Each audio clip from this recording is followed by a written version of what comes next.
आखिर कैसे 70,000 किलो के पत्थर को पिरामिड बनाने के लिए 480 फीट ऊपर चढ़ाया गया, बिना किसी क्रेन के, बिना किसी मशीन के और बिना किसी व्हील के। वो भी एक नहीं, 20 लाख से ज्यादा ऐसे पत्थर। सवाल ये है कि 4,500 साल पहले बिना किसी टेक्नोलॉजी के इतने भारी भारी पत्थर, वो भी इतनी हाइट पर पिरामिड बनाने के लिए कैसे चढ़ाए गए। चलिए जानते हैं इस वीडियो में।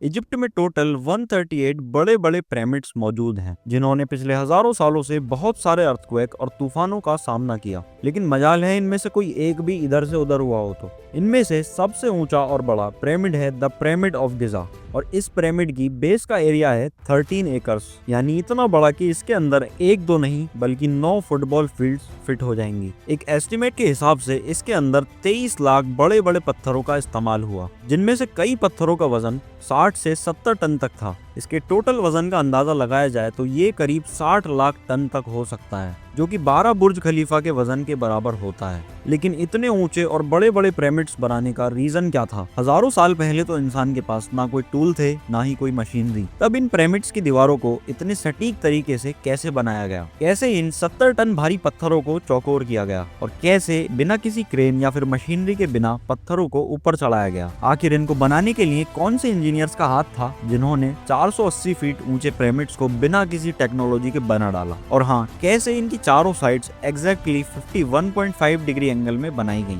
चलिए जानते हैं ये सब आज की इस वीडियो में। कई साल से रिसर्चर्स ये जानने में लगे हुए हैं कि आखिर कैसे इस पिरामिड की चारों साइड्स बिना किसी कंपास के exactly north, east, south, west में कैसे बनाई गई। कई एक्सपर्ट्स का मानना है कि उस टाइम के आर्किटेक्ट्स ने सबसे पहले तो ऐसी जमीन ढूंढी होगी जो लाखों टन वजन एक जगह सह सके। जिसके बाद पोलर स्टार्स, यानी वो सितारे जिनकी मदद से अर्थ के पोल्स का पता चलता है, उनकी मदद से पिरामिड की हर साइड्स को मार्क किया गया। ना कोई कंपास और ना ही कोई दूसरा इंस्ट्रूमेंट, सिर्फ इस बेसिक टेक्निक से हजारों साल पहले पिरामिड्स की डायरेक्शन सेट की गई, और वो भी बिना कोई छोटी कमी के साथ। अब अगला चैनल था जमीन को लेवल करने का। जिस 13 एकड़ की जमीन पर पिरामिड को बनाना था, उसका लेवल जरा सा भी इधर उधर होता तो इन 23 लाख पत्थरों को खड़ा करना बिल्कुल भी पॉसिबल नहीं था। अब उस टाइम के इंजीनियर्स के पास जमीन को लेवल करने के लिए ना तो कोई लेजर लेवलर था और ना ही बबल लेवलर। इस मामले में एक्सपर्ट्स कहते हैं कि उस टाइम पर जमीन में चारों तरफ गड्ढा किया गया होगा और उसमें पानी भरा गया होगा। फिर एक साइड के पानी के लेवल को दूसरे साइड से मैच किया गया होगा। जो जमीन का हिस्सा पानी के लेवल को मैच नहीं कर रहा होगा, उस तरफ छेनी और हथौड़े की मदद से और सुराख किया गया होगा। और कई एक्सपर्ट्स का ये भी मानना है कि उस टाइम पर इस एंशिएंट लेवलर को इस्तेमाल किया गया होगा, जिसके दोनों साइड्स पर लकड़ियां हैं और एग्जैक्ट बीच में रस्सी से लटका हुआ एक मेटल का टुकड़ा है। अगर पत्थर रस्सी से टच हो गया और उसकी रस्सी बिल्कुल ठीक सेंटर में है, तो इसका मतलब है कि जमीन का लेवल बिल्कुल ठीक है।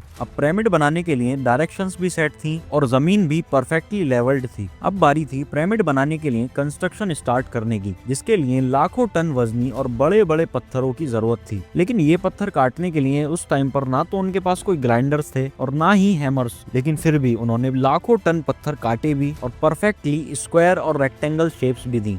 लेकिन सवाल यह है कि कैसे? जी हाँ, यही वो सिर्फ एक टूल था जिसकी मदद से पत्थरों को काटा गया। एक्सपर्ट्स का मानना है कि पत्थरों के कंस्ट्रक्शन में इस्तेमाल होने वाली छेनियां सिर्फ कॉपर से ही नहीं बनी थी, क्योंकि उनको भी ये बात पता थी कि कॉपर नरम होता है और पत्थरों को नहीं काट सकता। इसलिए इसमें एक केमिकल भी यूज किया गया था, जिसका नाम था आर्सेनिक।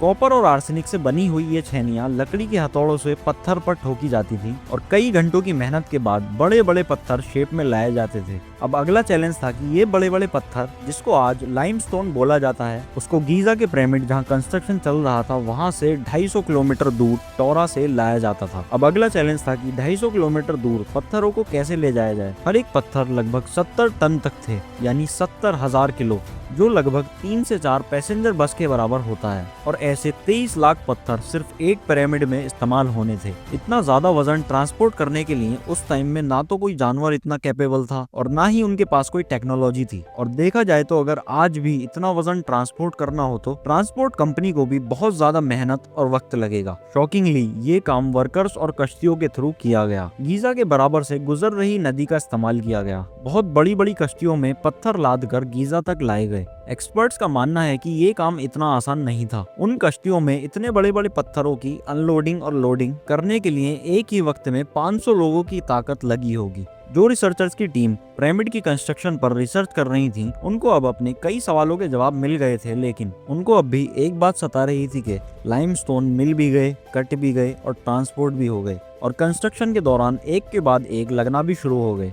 अब सवाल ये था कि इतने भारी पत्थर इतने ऊपर पहुंचाए कैसे होंगे। कई एक्सपर्ट्स का मानना है कि पिरामिड की कंस्ट्रक्शन से पहले ये प्लान कर लिया गया था, या तो ये स्पाइरल ट्रैक के जरिए गए होंगे या फिर जिगजैग ट्रैक के थ्रू। लेकिन ये बात तो पक्की है कि 70,000 किलो के पत्थरों को मजदूरों के थ्रू खींच कर ही ले जाए गए होंगे। अब बात सिर्फ छेनी हथौड़े से पत्थर काटने की और इतने बड़े बड़े पत्थर ऊपर ले जाने की नहीं थी।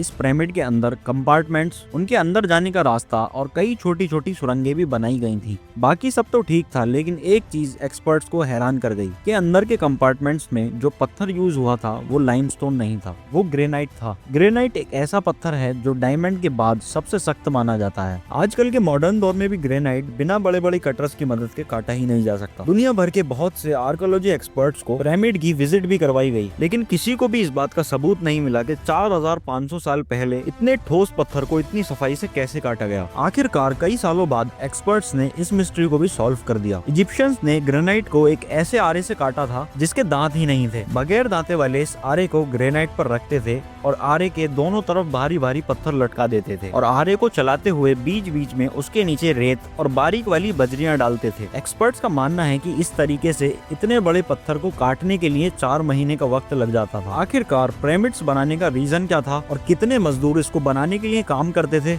ये सब राज तो पिरामिड्स बनाने वालों के साथ ही दफन हो गया। वीडियो अच्छी लगी हो तो लाइक और सब्सक्राइब जरूर कर देना।